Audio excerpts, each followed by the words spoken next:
Hi, I'm Halina Rice. I'm an electronic music producer and AV artist. Today we're at L-Acoustics Research and Development Space.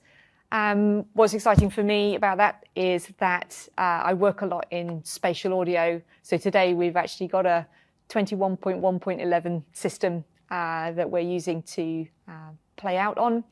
And today I'm just going to look at some elements from my track Hypnosis, which is from my recent album Unreality.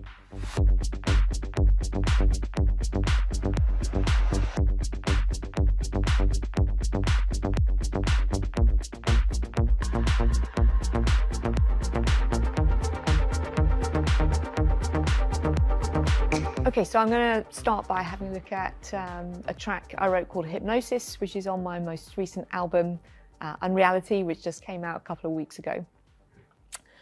Because I think a lot of the elements here are fairly typical of some of the music that I would write in the way that I produce.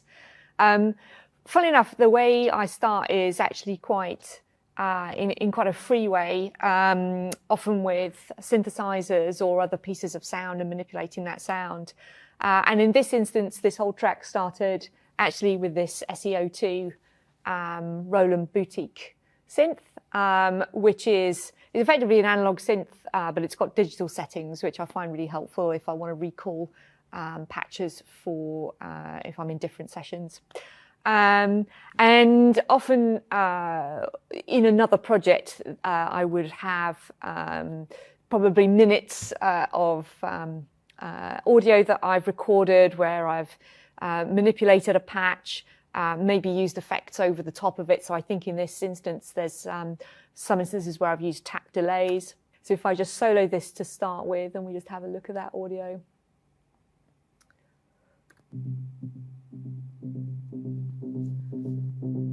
So basically at this point in the original session, I would have been kind of moving filters, etc. On the SE02 in order just to change the sound. So that's something I can't necessarily recall, but I'll capture bits that I like, and then I'll go through and I'll make selects from the audio that I think would work well on the track. So here's another example of some audio that's been recorded out of the SE02. So here I've definitely used a tap delay, because I've made a note for myself that's been used, but it's been captured and sort of printed in that format with that effect over the top. And if we just have a look at some of the other synths that are sort of complementary to it, and that starts to create this sort of slightly fuller sound altogether for, and that forms actually the introduction of the track as a whole. If I then look at an element like the bass line, so if I play a little bit of that.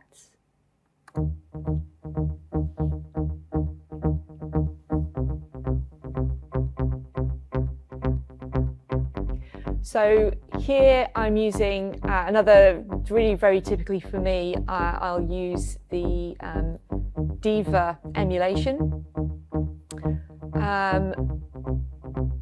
So again, obviously it's an emulation of a classic analog synth. And I really like it just particularly for bass sounds. It always sounds kind of warm and rounded. And then in addition to that, as you can see, I've kind of drawn on some automation within Ableton. So what I've got is an EQ that's being automated here. And also I'm automating the release of the synthesizer.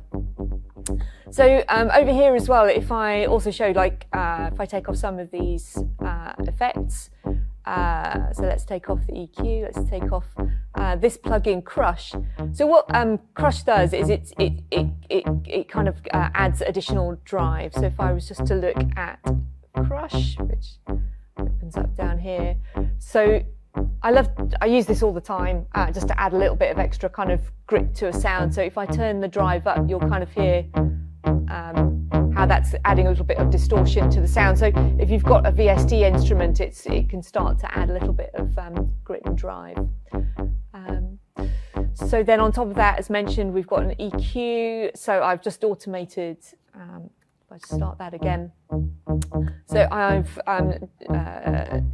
just automated it so it's opening out the higher frequencies along with the release. And then often I find if you're putting on quite a lot of effects, suddenly your sound's getting a little bit noisier and noisier. So I'll use something like a transient master, which is by Native Instruments. And often it's not about raising the attack, which is sort of obviously raising the sort of transient at the front, because that can often lead to sort of an overly percussive feel. But just dropping the sustain means that you start to clean that sound up in the track, so it's not kind of dragging and bleeding over into other instruments. So I use that quite a lot, not only on, again, particularly for a very rhythmic synth element like this. You want to keep it kind of clean and punctuated.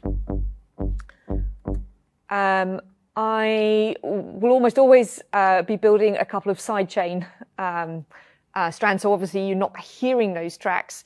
What we're doing here is just building beats that I can then put a sidechain compressor to other tracks. So it's meaning that my synthesizers in particular are ducking out of the way of kicks. I often build two because sometimes you want a sidechain. It's because it's also a creative effect.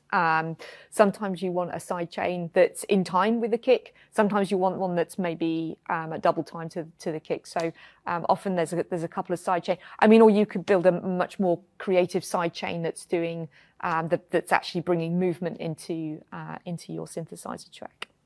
Probably kind of classically, I use a lot of drone elements in the background when I'm producing,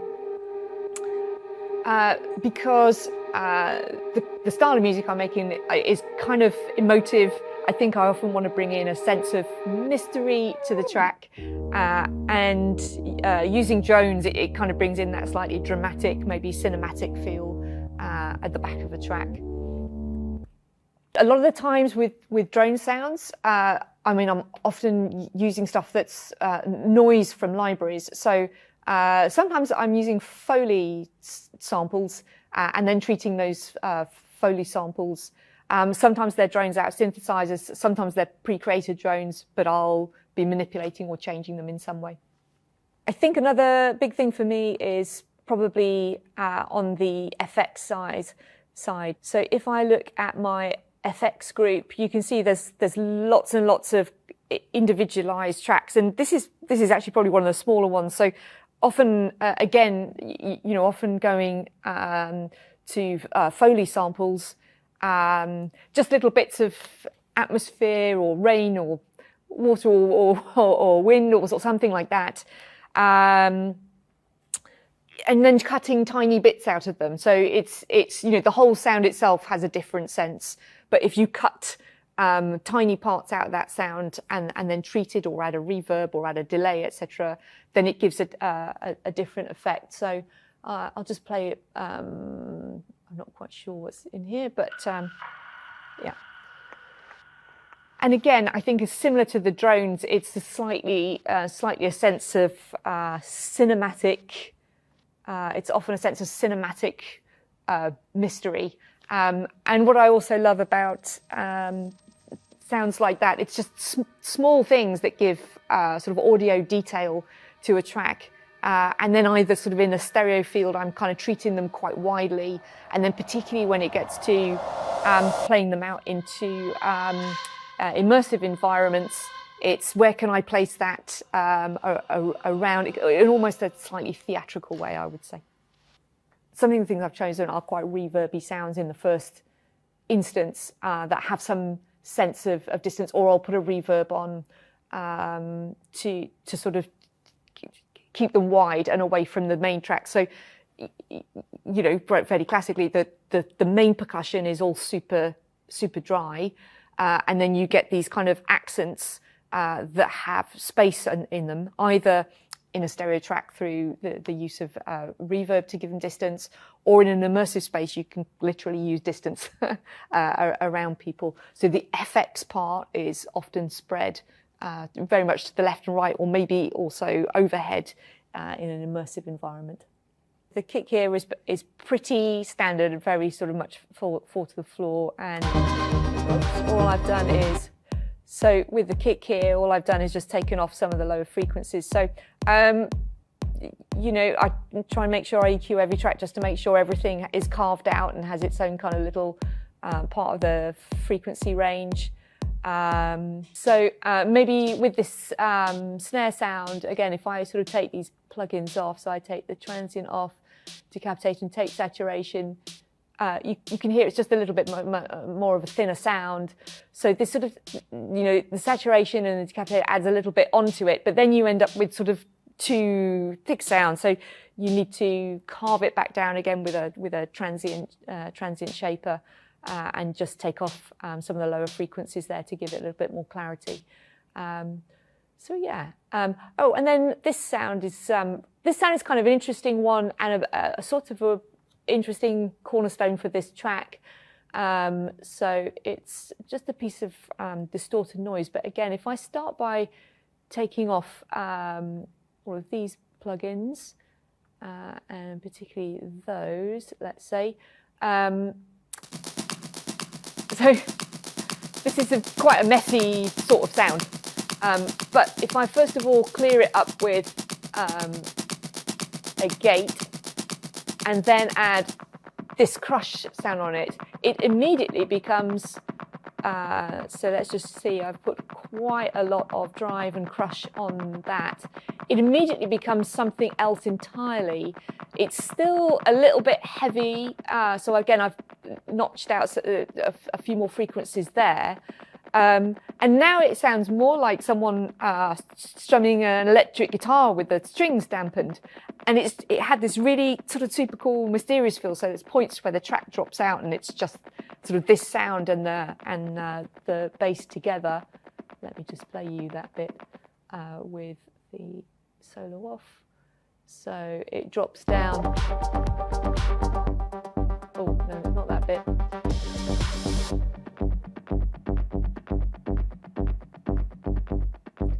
So it's kind of interesting because you just don't know where you start with a sound because you couldn't kind of hear that sound inside of that sample. So it's just hours of kind of like messing around with things to see what different plugins do. So I do a lot of using creative plugins, I would say, to alter things, as opposed to sort of doing that very more traditional kind of, okay, it's a kick and a clap and a snare and that's going to sound the same. What I like to do is kind of almost invent new sounds and then just sort of see creatively where that leads.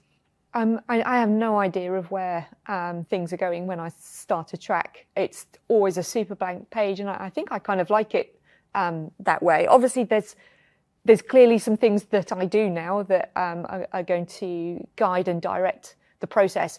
When I actually start by producing usually in session view. So I'll actually start by recording in all of these kind of synth lines, random things, loading in some clips that might just help with starting to form that into a track, you know, and it just, and then, you know, somewhere within the kind of chaos, you might perceive just a little nugget of something. You just go, that does something to me, like that sound. I can hear it inside, but I need to kind of cut out all the other stuff, extraneous stuff, and exaggerate those elements in order to translate that to other people. But it's like hearing the potential that's inside a bunch of sounds, basically. So I think I do very much on feeling, on how a sound makes me feel. And I think I've said this before, which is, I think if I feel something, then I think then other people may, but probably will feel something too. I think the other thing that I look for is probably a bit of drama in the tracks. I think that's, and that there is an element of the cinematic, I suppose, in the presentation. It's very much, I am saying something, and then, you know, after it's come from this sort of just melange of different sounds and things, I then start formulating it more into statements and structure, and, you know, the highs and the lows and the dropouts, etc. So it kind of keeps people's attention as you're moving through the track. So the last part of this process, so after I've done the stereo master, the stereo track, where I've you know, got all my panning or my automated panning, which is about the stereo field, The last part of this process is that I'll actually go in and take off all of the stereo markings pretty much from all the elements, and then create a bunch of stems which are almost sort of pan neutral in order to take them into an immersive environment where I'm going to relay them out for a kind of 360 environment.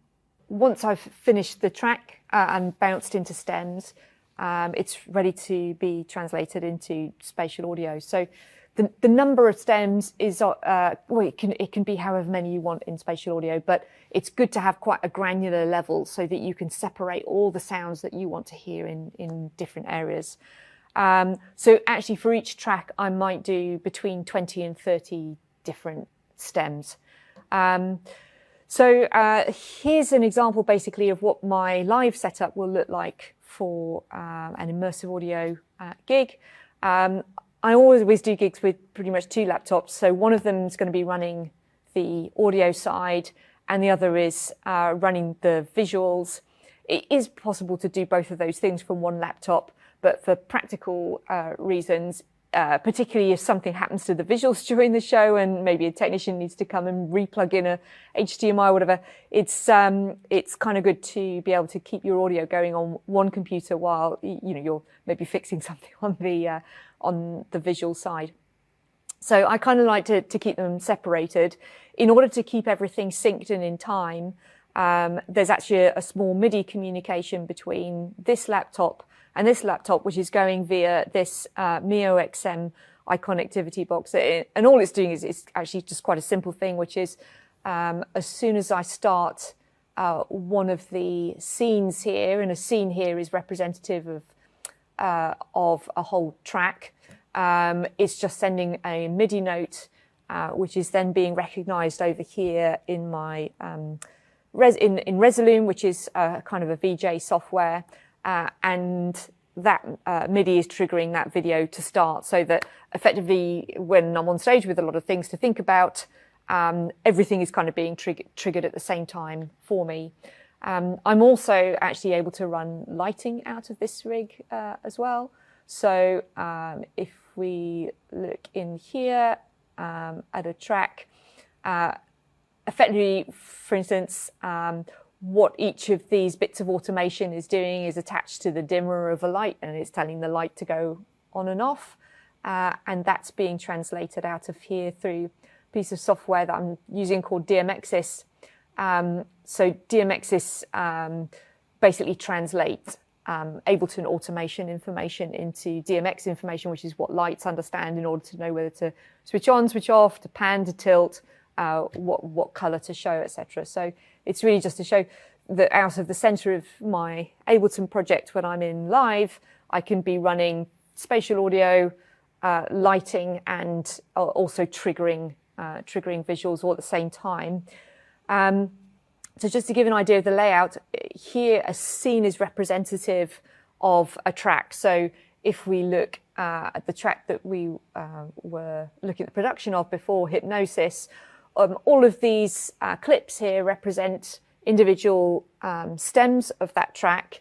And again, a lot of stems will be consistent across tracks. So for instance, there's always a mono kick drum, for instance. So the kick drum for all of my tracks is pretty much going to sit on the same track and going to the same outputs. Here, for instance, is a mono bass. But generally, I've got sort of percussion, bass, synths, Vox or Vox effects, drones, and then the effects we looked at later on. And it's reasonably consistent how those stems are grouped across different tracks. And the reason that's important is just that every single one of these tracks, you can see, is actually coming through a different, is being given a different output. So what's going to happen is that the information is going to come out of each of these outputs or pairs of outputs from Ableton, and that's going to go to the ELISA processor. Either it's an onboard virtual processor, or in this instance to a hardware processor, with information from this ELISA controller file. And what it's going to do is take each of those individual sounds in synth sounds, etc., become what are called audio objects. So the audio objects are represented on this soundscape here as little dots.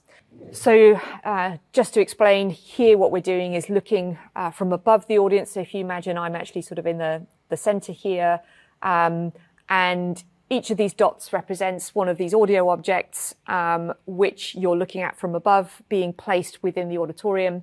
Each of these grey stripes represents one of the speakers around us. And if you want to see that in a more 3D format, here you can go into settings and look at your speaker layout. So you can see here that those sort of, here's where my position is right now. And there's those 5 speakers that are at the front of the auditorium. In green here, you've got the 11 overheads, for instance. So you have several ways of visualizing sound, because it begins to be a little bit more complex and scattered, I guess.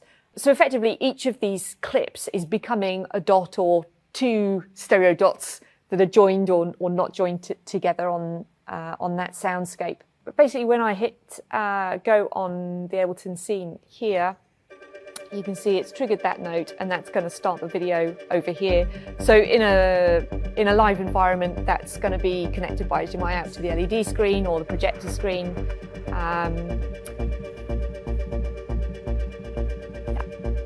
Normally on stage, initially I brought quite a little bit of equipment with me because I might have a controller, and originally I was trying to bring synths, etc. But actually, the practicality also, particularly because I usually travel on my own, so I run the whole show on my own, means that I've just tried to pack as lightweight as possible. So, for instance, I usually just have the Ableton Push controller with me.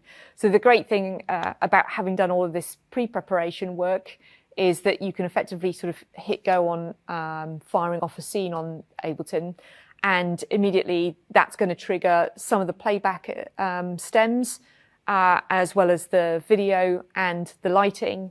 But then obviously, because it's also a performative element, I have these live tracks also, so I can go in and select, for instance, a synthesizer, so that I can then move to note mode on Ableton and play that live. In some instances, I've got some samples and stuff that I can play with and hit, so that I still feel that I'm performing, I suppose, in a sense. And you know, it's nice sometimes just to feel the ability to improvise a little bit on top of some of the playback elements. So this is, so I think this is, so I started using the Novation Peak earlier this year, and I really like some of the sort of crazy sounds that you can get out of it. So this was just fiddling around with some of the settings, but then also running it through a bunch of ARPs. And then in immersive space, I also added a randomized panner to it. So it's sort of going all over the place. I kind of like it sort of chaotic way of using it. But the Novation Peak is interesting because you can also get really beautiful ARPs, and it's got some lovely reverbs that are built into the unit itself that I enjoy using.